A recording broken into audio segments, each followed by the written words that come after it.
I had 18 RSVPs too. Okay, that's great. That's great. When I was talking to Dr. Lee, he said that there was one or something, and I was like, would that be good? Okay.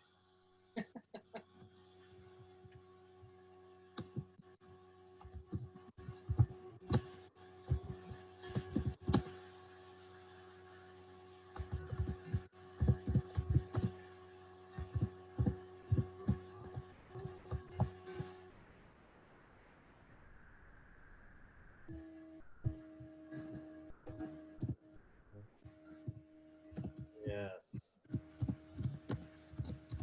Virtual meeting. Yes. Virtual environment.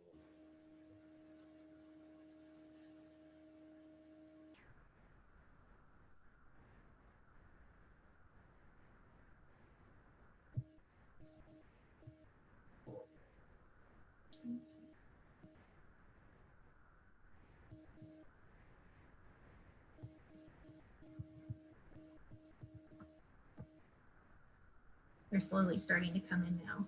Okay. All right.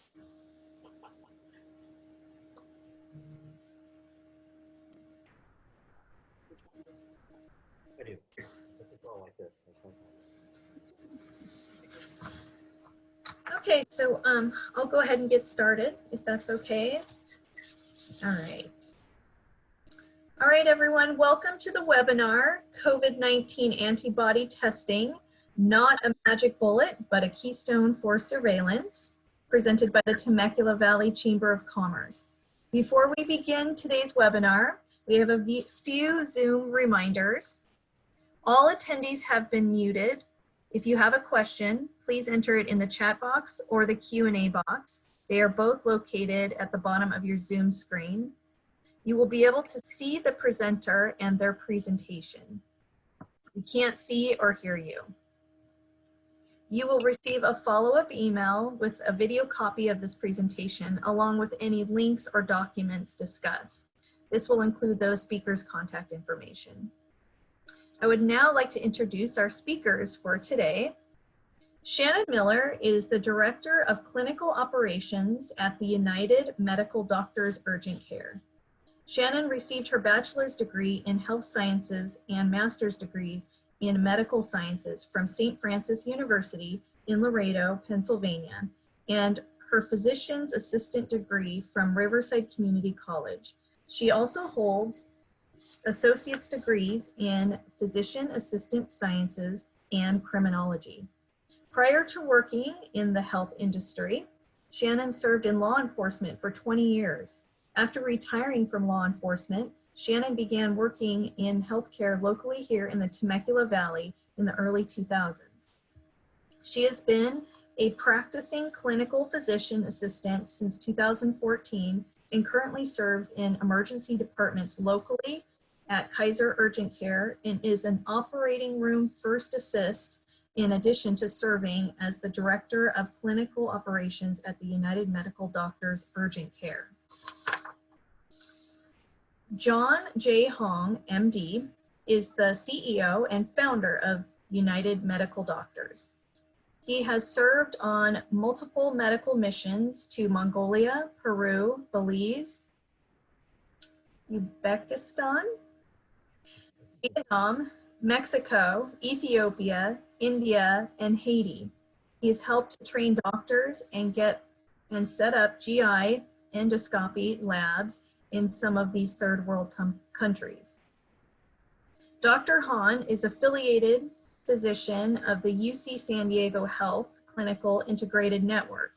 He has also served as a clinical teaching preceptor for medical students from the USC Keck School of Medicine and for nurse practitioner students from the USD Han School of Nursing. He has also served on the Pharmaceutical Speaker Bureau for Bevi, Takeda, Allergen, and AstraZeneca. I'm so sorry if I'm mispronouncing any of these. Dr. Han is the principal investigator for oh my gosh, you're gonna have to correct me on this one. gastroenterology, close enough, clinical trials at West Coast Clinical Trials and United Clinical Research Institute. Please welcome both Shannon Miller and Dr. John Hong. Thank you. Good afternoon. I guess I'll start here for just a minute or so. So first off, thank you everyone out there in the virtual environment for just providing us this platform to have this conversation. Hoping this will be very interactive and hopefully valuable to all concerned here. So I'm John Hong. I'm a gastroenterologist by training, also board certified in internal medicine, obesity medicine. I've been here now for the last 2 decades or so here in the Temecula Valley. I initially had joined one other doctor, gastroenterologist by the name of Thomas Eastman about 20 years ago, and really started out as a small mom and pop practice. We had at that time 3 employees. I think today we're up to about 300. But back then it was a really small practice, and it was just he and I. We had a small office in Fallbrook and a small office here in Temecula. And over the last 2 decades, really, we've been able to grow the practice, adding physicians, physician assistants, nurse practitioners, other gastroenterologists, and over time, other specialists, to the point where we are today, where we have over 20 different specialties represented in medicine and surgery, and over 100 providers crossing over 30 clinical sites. 4 counties, LA, San Diego, Riverside, and San Diego counties. We have a clinical integrated network that we work with UCSD Medical Center on, and also soon to be with UCI Medical Center in Orange County as well.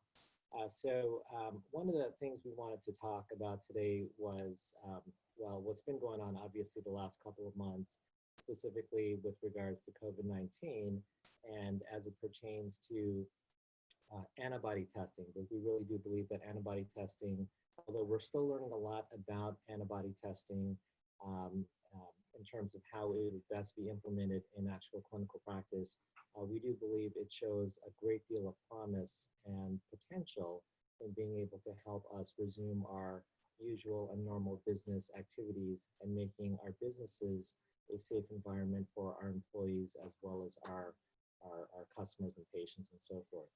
So at this point, I'm going to hand it over to Shannon. Shannon is kind of our main point person here at the urgent care and has seen a lot of patients and has done a lot of testing as it pertains to antibody tests and so forth. So Shannon, would you like to? Sure. Okay. So first off, a little bit, what is antibody testing? A lot of people don't understand what it involves. It's here in our office, it's a basic finger stick and it's a serum test. It takes about 15 minutes. What we're looking for is 2 different responses, an IgG and an IgM.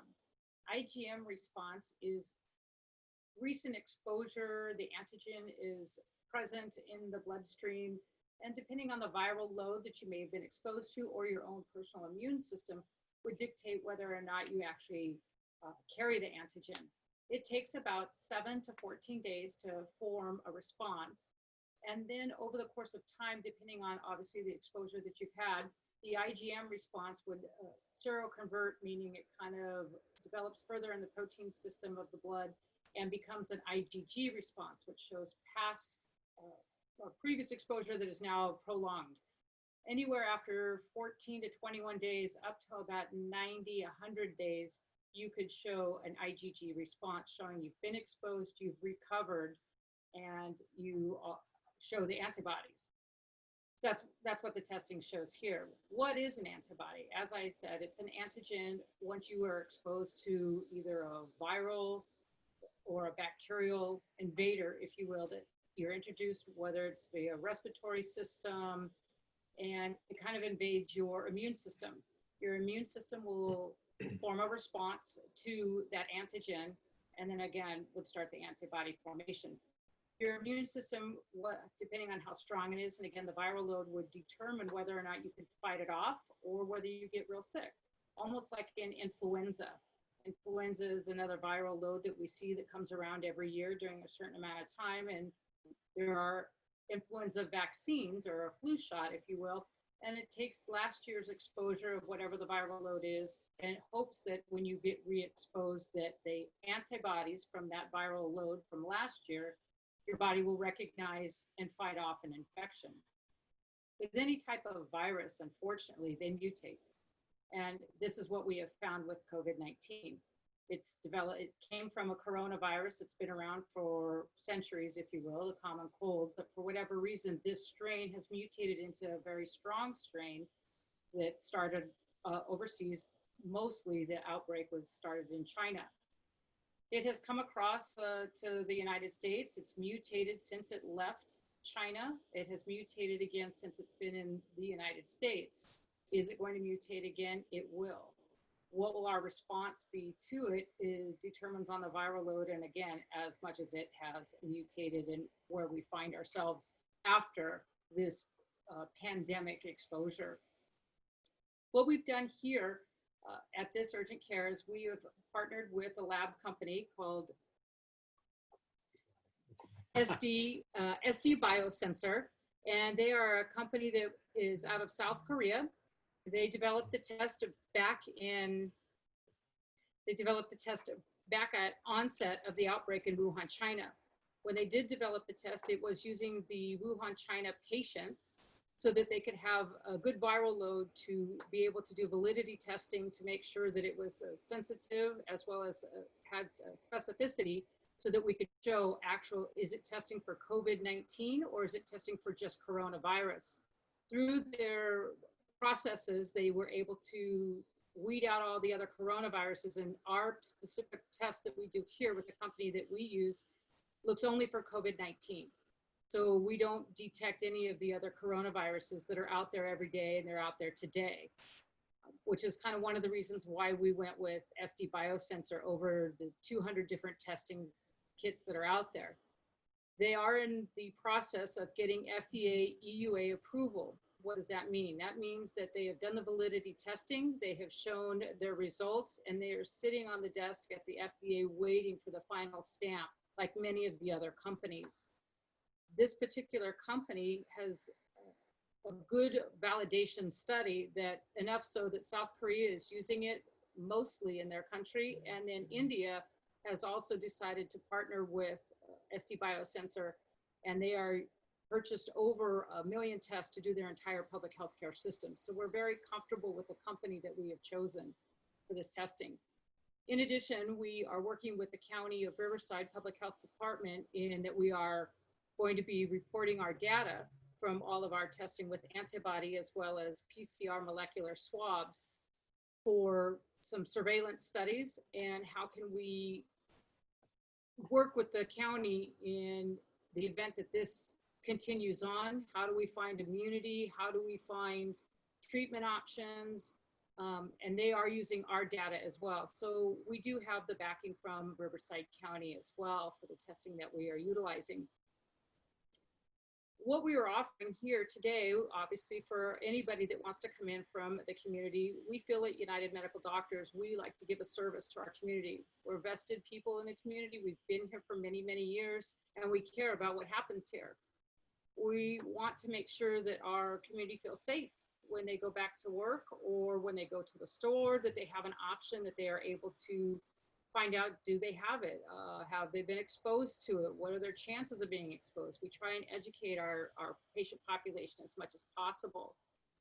By employers offering this actual test, it has a multi-level I guess, assurance for both the employer as well as the employee. It gives you a baseline test of where your employees could come back, they could feel safe. Everybody that's returning to their work in a safe environment, if they know everybody's been tested and they're negative. If for any reason we have a positive result, we follow it up with a PCR molecular swab. It's one of those that goes in the nasal cavity. It's a little uncomfortable, but not painful. And we get those results back in 24 to 36 hours. And we use it as part of the validation study that we are reporting with the County of Riverside. That way we don't have false negatives and false positives. And we are trying to stay along the guidelines for that. Why do we think that employers should use this test? I think that, once again, having your employees return to work and them knowing that they do have a safe environment is huge. The economy needs to get back to some type of a normal level, and people want to feel that they are protected and that their employers care. Us at United Medical Doctors here, we do care about our community. We want to offer a great service to our community as well, making sure that we can get back to that some type of norm. Dr. Hong? No, absolutely. And I echo everything. I echo everything that Shannon had just shared. So, we are certainly open to any questions at this point. Would we get questions through here? Or, okay. Does anybody have any questions? I guess we could start with that.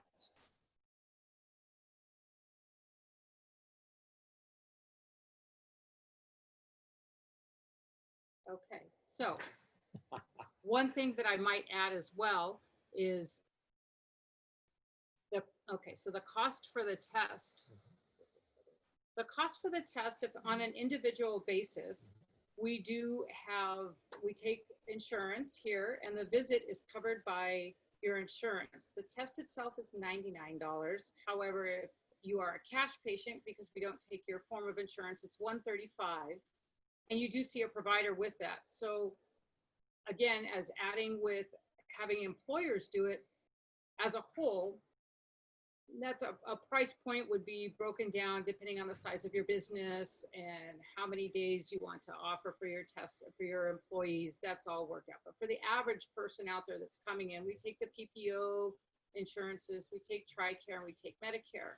We are working on some of our HMOs, and we are pending contract signatures currently.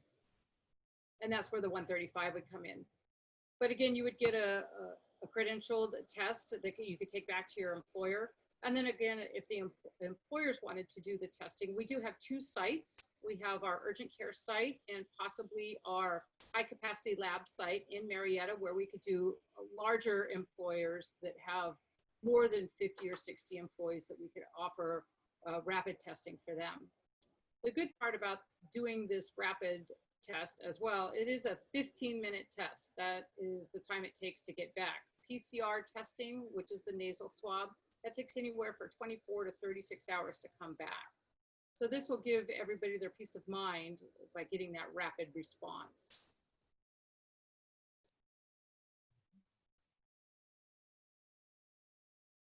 Any more questions?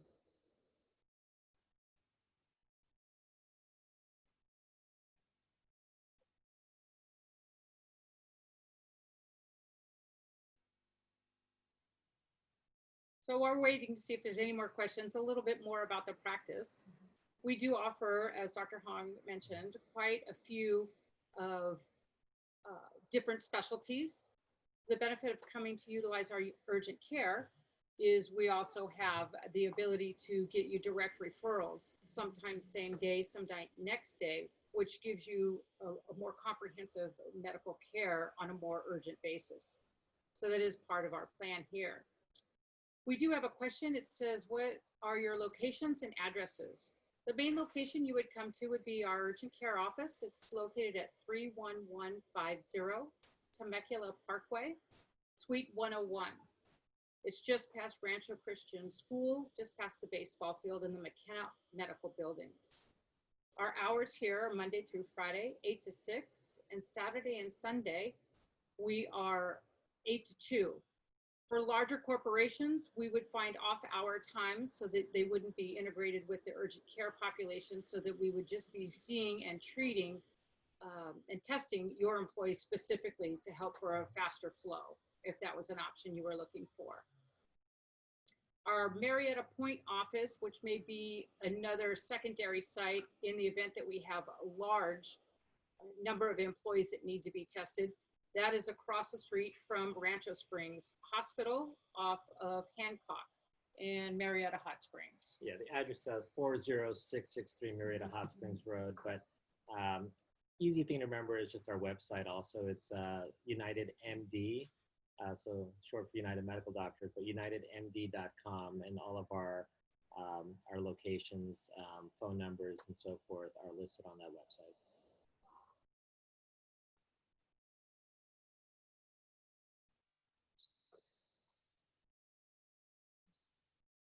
So some of our local specialty offices, we have urology, we have ear, nose, and throat specialty, we have pulmonology that's coming on board, we have allergy specialist as well,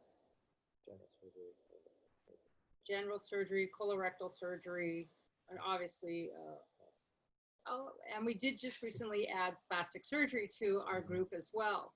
So we do have a variety of specialties. Should whatever your need is, if this became your central place where you needed a referral, we could hook you up with that through the urgent care and most likely get you scheduled without having to do all that yourself. We're able to assist all of our clients with that.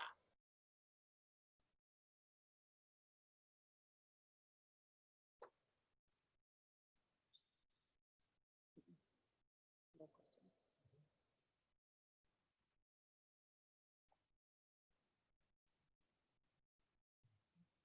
Okay. Because we can't hear them. Right. There we go. The question here is, if an employee shows up to the location, how are they protected on site to avoid contact with other potential infected individuals on site? So what we have in place here is if somebody that is symptomatic, they are isolated in one of our rooms immediately so that they're not intermingling with the patients in the waiting room.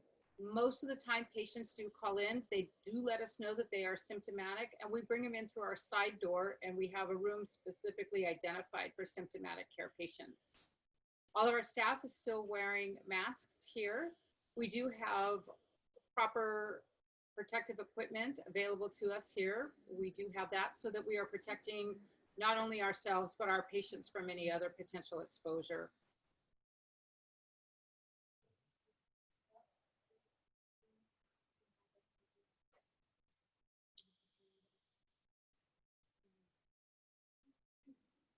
Okay, it says, another question here. If you have COVID-19, can you catch it again? So that is a conversation that is up for a lot of debate currently. What do we know about COVID-19? It's still in the beginning stages. We have seen some reinfection rates. However, as I mentioned in the beginning, there is some mutation of the virus. What does that mean for our general public, and what does it mean for you as an individual? It's hard to say. Do you have a good immune system? What was the viral load that you were exposed to? Were you barely symptomatic and got over it and thought it was a common cold, or were you one of the hospitalized ICU patients? Again, it's very difficult to say whether you could be exposed again. On a general note, for most viruses, once you develop some antibodies, yes, you can be infected again, but usually the strain and the infection is much lower. But again, I wish I could give you a better answer, but unfortunately, we just don't know with COVID-19. It's something that's still in the works. So can you be exposed again? Yes, you can to some extent if it mutates and you are subject to a secondary strain of COVID. Yeah, and just to piggyback off that response, I know, for example, in South Korea experience, they had cases where patients were initially PCR COVID positive and then subsequently tested positive for antibodies as their clinical condition resolved. And then soon thereafterwards, they found that they were PCR positive again with perhaps maybe some lesser degree symptoms. So that was a big question, because then sort of there's a big difference between a virus, getting the virus again and potentially reactivating existing latent virus that never leaves the body.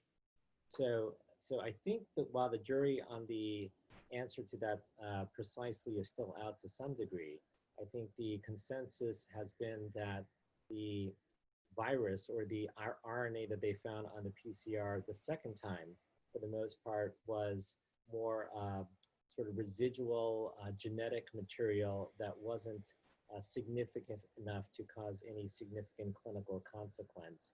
It was basically just older genetic material hanging around. Having said all that, I think the overwhelming consensus, I think by most virologists and immunologists out there, is that if you get this virus and you develop immunity to it, which most should be able to do that with intact immune systems, then having those antibodies are more than likely certainly to help you, even if you do get exposed to it a second time. Obviously, the hope is that it's 100%. Nothing in life is generally 100%. But having said that, I think having the antibodies can overwhelmingly, I think the consensus is that it's a good thing to have. And some numbers here for Temecula Valley. These were as of this morning off the Riverside County Public Health Department. Riverside County is the 4th largest county in California, with our patient population from Lake Elsinore, Hemet, Wildomar, Marietta, and Temecula. We are a population size of about 396,000 people.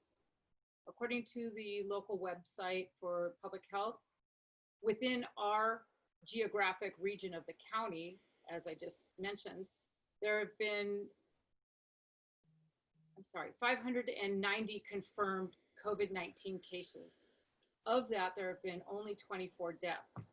And the overall county of Riverside, we have had over 6,500 exposures with 270 reported related deaths. So that puts us at about 9% of the entire county for exposure rate here. What does that mean? That means that we haven't seen a lot of COVID here. Doesn't mean we're not going to, it just means that we haven't seen it as of to date. In all of that, within this geographic region, it makes up for less than 0.001%. So I think we've done a good job with social distancing and our sanitizing. So that makes it a little bit, maybe a little easier, maybe people are a little less afraid, but it doesn't mean that you don't have exposure or you haven't been exposed, and that's what the antibody test would take care of for you. Question, are you saying that exposure is different from testing positive? So yes and no. You could have been exposed to COVID-19, but you have a really good immune system and the viral load was low, so that you would test a false negative because you didn't have enough of it in your system for the antigen to convert into an antibody. So yes, that is possible. Does it mean that you can't get it again if you had a very small viral load exposure? Yes, you possibly could. But yes, you can have a false negative after exposure. The second question, can you please repeat the number you just spoke about for the region in Riverside area? Yes. So as I mentioned, between Elsinore, Lake Elsinore, Canyon Lake, Hemet, Wildomar, Marietta, and Temecula, we have a patient population size of about 396,000. In that same region, our numbers here are 590 confirmed cases with 24 passings related to COVID. Overall, in the county of Riverside, we have just over 6,500 reported cases with 270 COVID-related deaths. And this is off the county public health website as of this morning.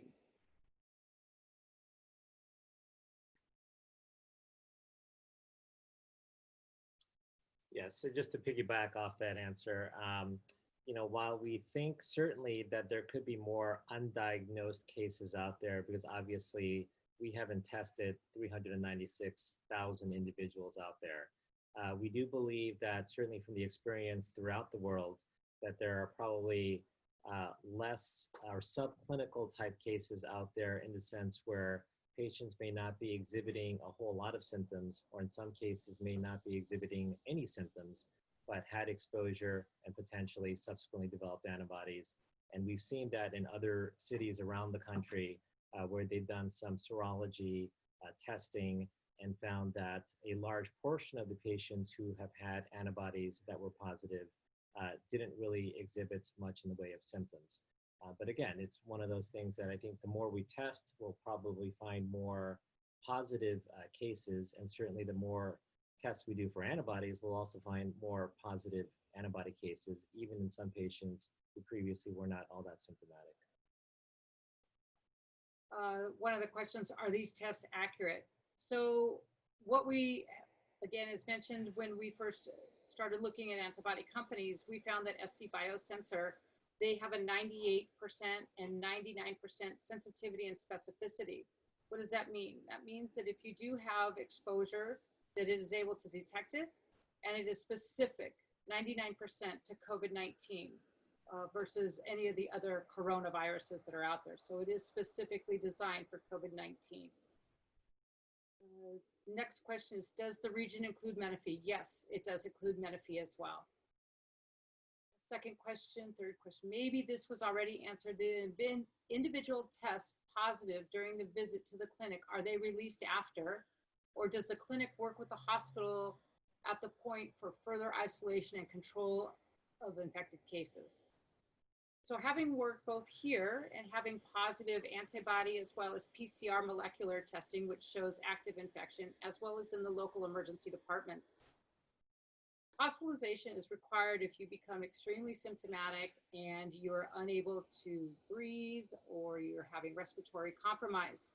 We've had multiple patients, both in the outpatient setting clinic here as well as in the hospital, that have tested positive that don't require hospitalization. The recommendation, as per the CDC guidelines, as well as the County of Riverside Public Health Department, is once you've been identified as somebody that has active infection through PCR swab or antibody testing, which is the IgM response we spoke of, you go into self-quarantine once again for 14 to 21 days. The recommendation after you test positive is to have a repeat PCR swab, which is the molecular swab in the nose, about 14 to 21 days after you test positive. That way we can see that if you are still active or if you've turned into an IgG, which is a post-response to the infection.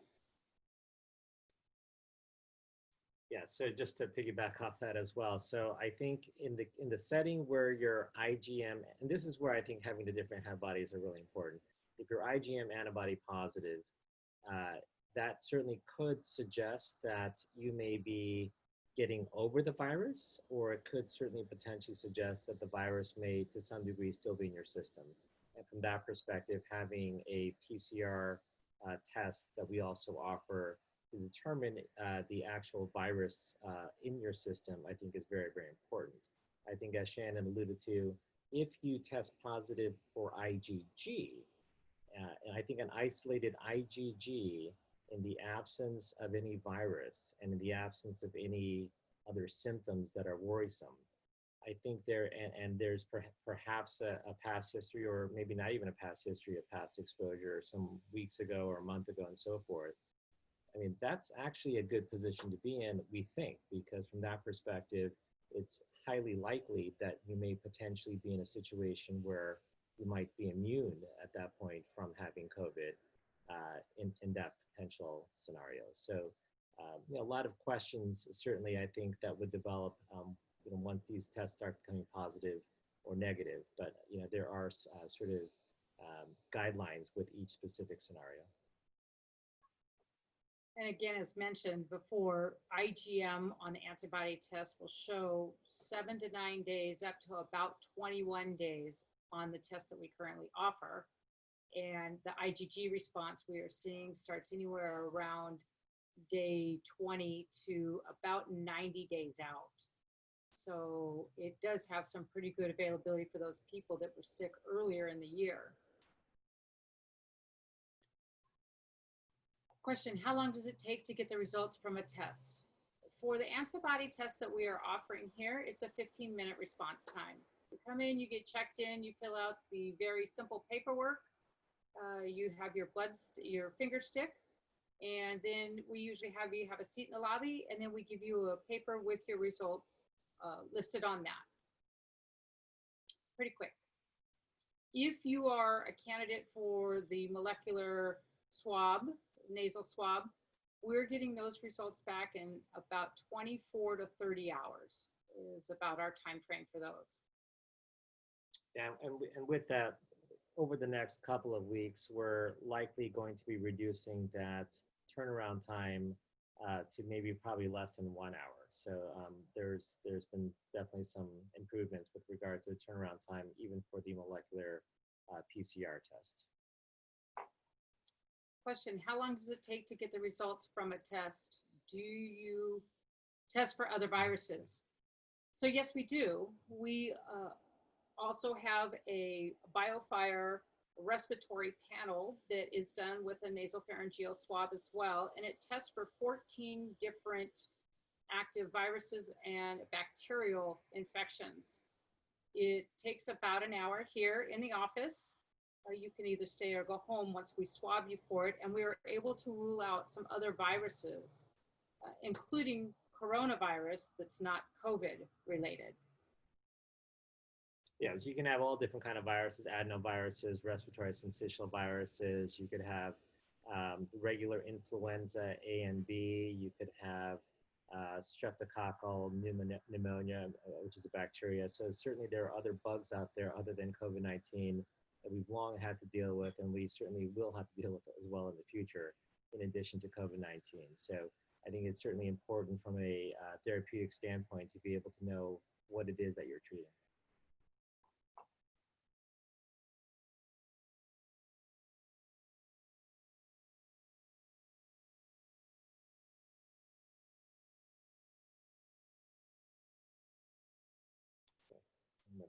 Okay.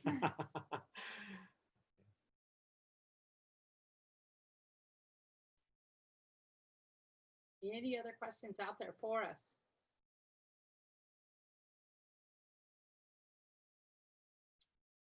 The cost of the tests. So if you are coming in through an employer, we would like to try and arrange something with the employer and the company on a price point, depending on the size of the company. If you're a private person coming in and you have PPO insurance, Medicare, or TRICARE, it's $99 for the test. If you have HMO or you're a cash pay, right now it's $135 for the test, and you will see a provider with all of those scenarios. And that's for the interpretation of the test, the administering of the test, and then evaluating all the other medical problems you may have in conjunction with, and any questions you may have to ask the provider, so you can get a good answer, the one that you understand, so you walk out here knowing, or at least having a better education of what you're looking for.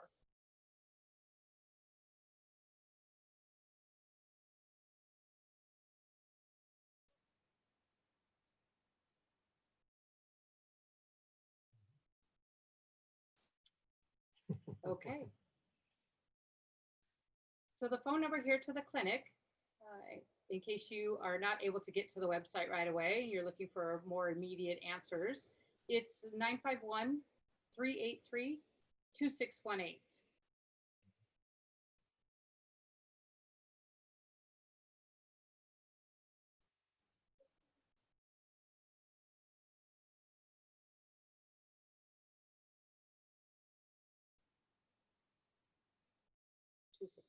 Mm-hmm.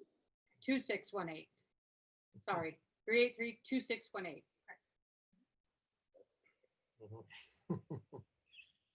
Thank you. Thank you.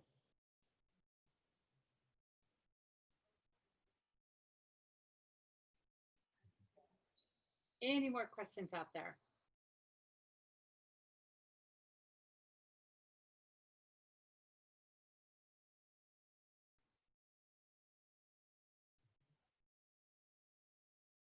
Is that wrong?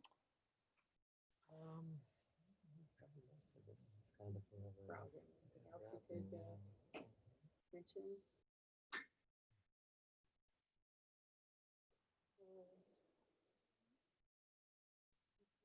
We did.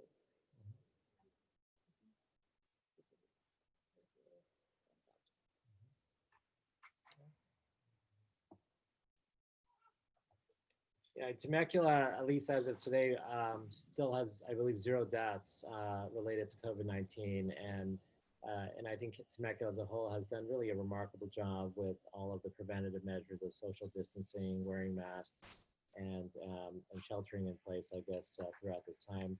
I think for most of us, I would imagine that we're very anxious to want to get back into the workforce and get our businesses up and running.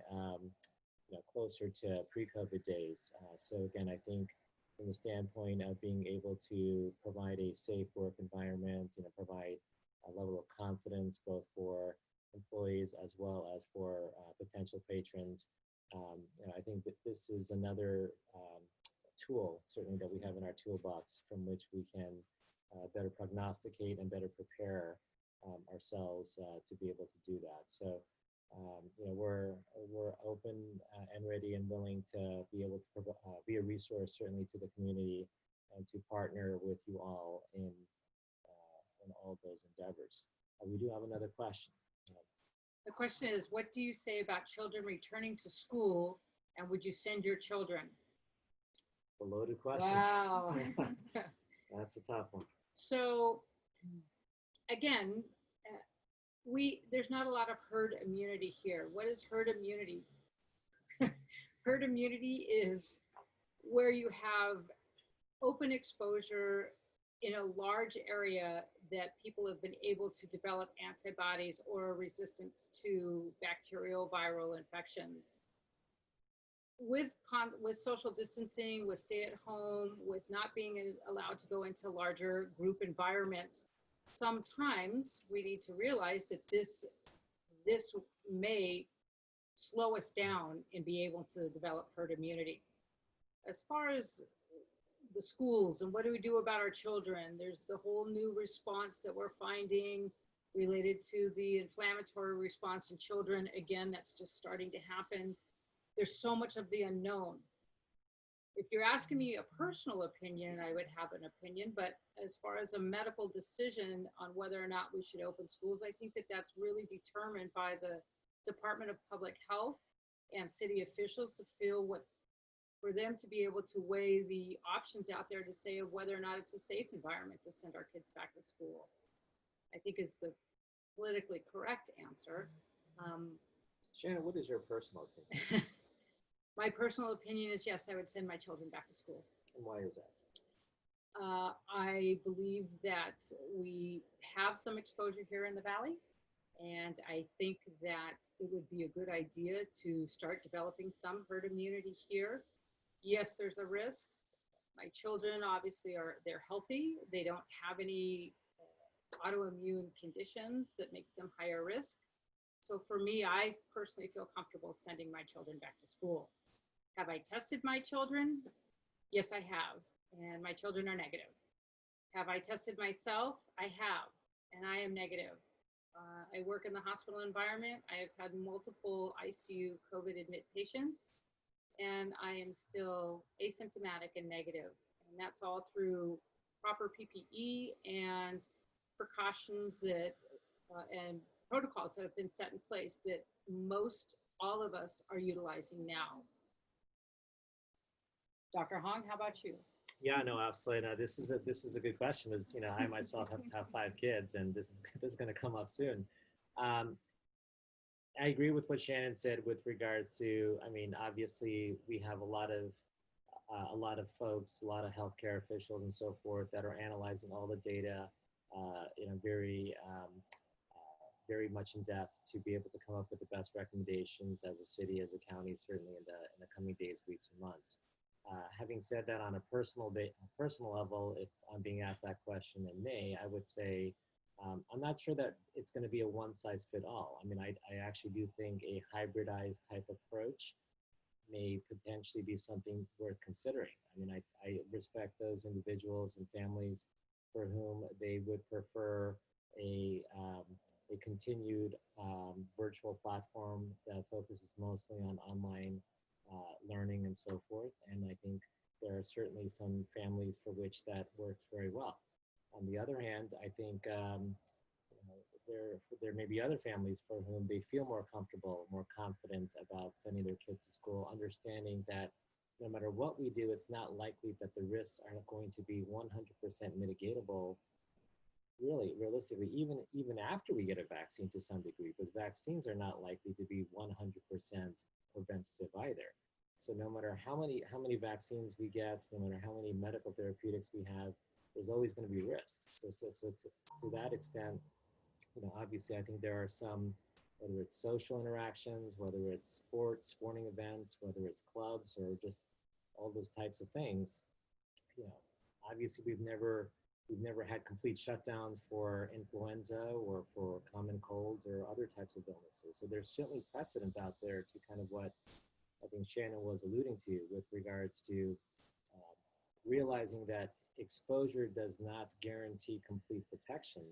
In fact, exposure may actually, in some cases, promote immunity in some cases. In some cases, you are going to see some people get sicker. And I think those are all risks and consequences that each individual family and as a society and as a city and so forth, we have to be comfortable accepting those risks and trade-offs and so forth. So I guess at the end of the day, it's a very long answer to say, I think a hybridized approach, an individualized approach to some degree, and having options for the families and children, I think is probably a position I would advocate, at least at this point.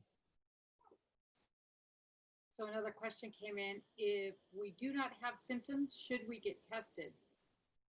So again, I would encourage testing so that you have some type of being comfortable with where you are, your potential exposure, your past potential exposure, and when you are returning to your job or back to some type of pre-COVID life.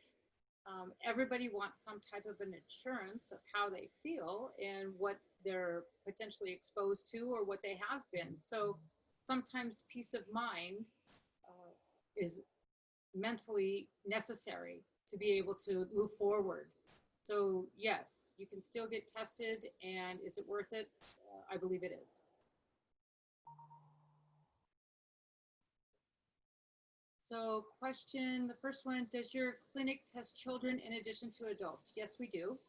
And it is a simple finger stick as mentioned. If they do test positive, it's a nasal swab. Second question is, how many times should we get tested if we're negative? Monthly, and what, and until when? And is it sustainable to do this for a year or more? So that's a really good question. Here's the thing, as we've kind of mentioned, that coronavirus has been around for a very, very long time. COVID-19 is new, and it's a mutated coronavirus. It's mutated as it's come across the country 2 or 3 times already since the initial outbreak in New York. Is it going to mutate again? Yes, it is. It is not a guarantee. It is not like the measles or where it doesn't mutate at all. So as far as getting testing, you can get tested today and possibly be around somebody that's coughing tomorrow, and then you become symptomatic 2 weeks from there. Would that warrant testing? Sure. Could it be negative? Absolutely. Could it be positive? Possibly. It's all about your comfort level. Would I recommend becoming concerned and, I guess, what's the word with that? Consumed. You could become consumed by COVID-19, but I think you should be aware that there's a chance that it is going to mutate. It will mutate again.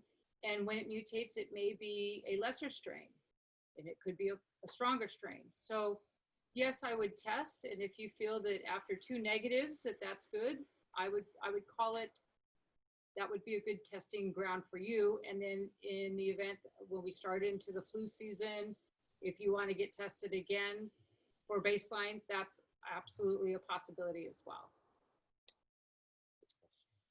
Next question, are test results sent to the county? I apologize, I think that question popped up earlier. So the test results, as I had mentioned earlier, we are participating with the County of Riverside Public Health Department in that we do report all of our antibody as well as our molecular swab results. You are not identified as a patient unless you are a positive. If you are a positive, we are required to report you as a person under investigation, and it's a county following system. It's not a negative thing. It's more so that we can detect outbreaks at certain regions and response. And then the county usually follows up with you to find out what your potential exposure was. Was it work? Was it travel? Was it family? Only for documentation of how to help us in the future of getting, in the event that we have another COVID outbreak or any other type of virology type outbreak. So yes, we do report, but you stay anonymous as part of the reporting system.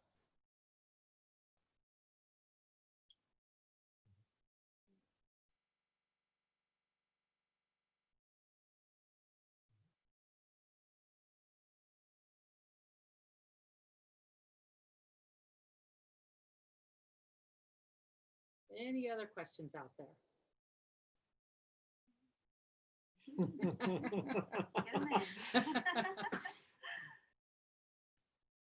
Yeah, I think maybe just to piggyback off the response or the question having to do with, should we get tested if you're asymptomatic, meaning you don't have any symptoms?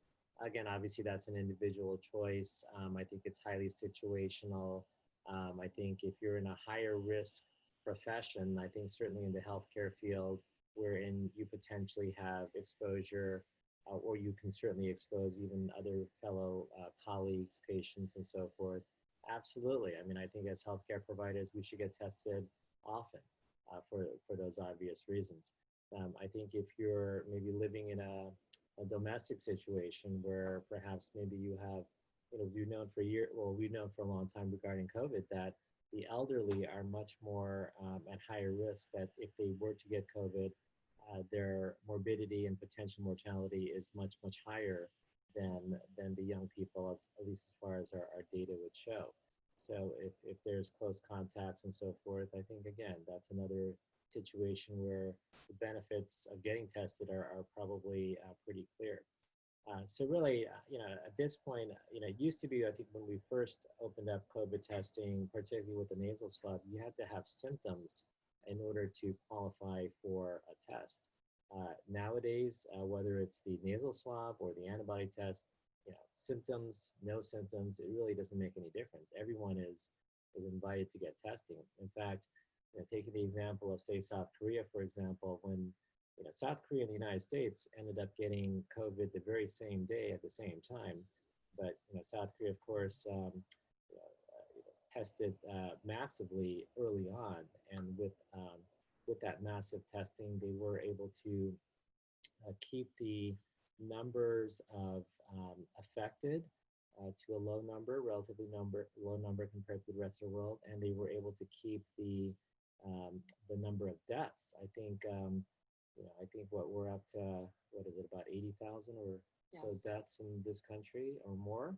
I think South Korea has 200, or something like that. So I think I think there's no counter argument to testing. I think it's more a question of doing more is usually better than doing less. I mean, I think there's the jury on testing, I think, has long been answered. I think more testing we do, it gives us the necessary information from which we could make good, informed decisions.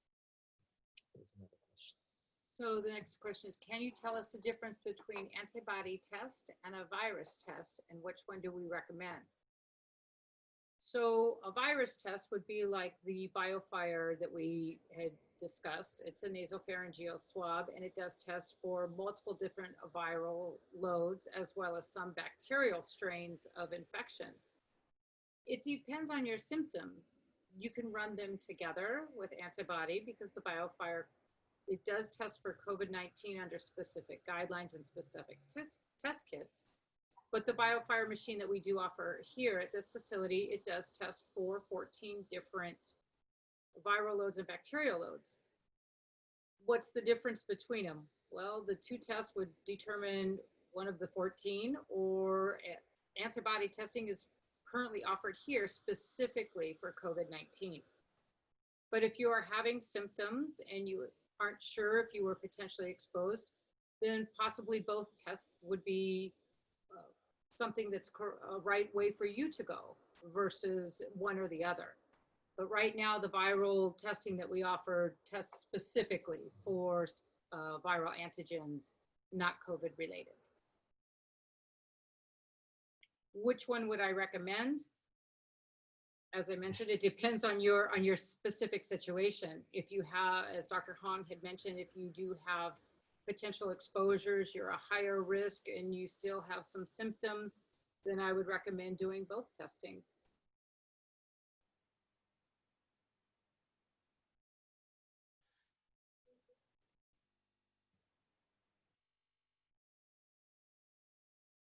What are the most common symptoms? So most common symptoms that we have seen throughout the country, as well as here, is a dry cough, fever, body aches, flu-like symptoms, but not that productive cough. I would say more of the symptoms have been the dry cough that's persistent, that just won't go away, and it feels like you just can't get better. Obviously, there's some shortness of breath. We haven't seen a lot of wheezing until later stages of the infection or severity of infection, but a lot, I would say a lot like the flu, when you catch the flu. Yeah, and just to piggyback off of that is that perhaps a little bit more specific to COVID-19 as it pertains to COVID-19 compared to other coronaviruses that can affect or that can cause common colds or influenza viruses that cause flu, is that with COVID-19, there seems to be a subset of patients that lose their sense of smell or their sense of taste, which is also very, very interesting because we don't see that as often with some other ailments. From a gastrointestinal standpoint, you are going to see anywhere from 15 to 30% of patients have common GI symptomatology ranging from abdominal pain, diarrhea, nausea, vomiting, and realizing, of course, that, again, sometimes you'll have somebody who turns out positive who had very little, if any, symptoms. So there is that possibility as well. So this other question, can you have COVID-19 without chest congestion? Yes, you can. Again, depending on your body and your viral load of exposure, your immune response, you could be completely asymptomatic, meaning without any symptoms, and be positive, be a carrier. It's hard to say. And then again, as mentioned, some of these symptoms could be enough that take you to the emergency department for admission. So it's a huge range of potential symptoms, but the most common, I would say, would be the dry cough and the body aches. We do see some GI symptoms, as Dr. Hong had mentioned, but mostly it starts off more with like the dry cough, fever, body aches.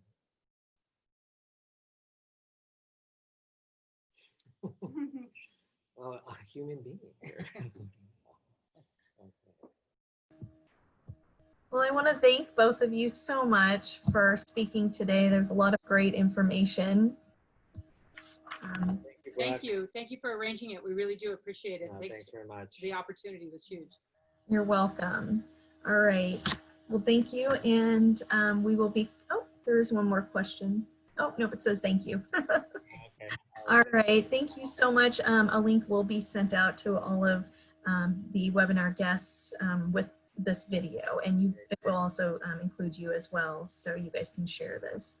Okay, thank you so much. All right, take care. Bye Thank now. you.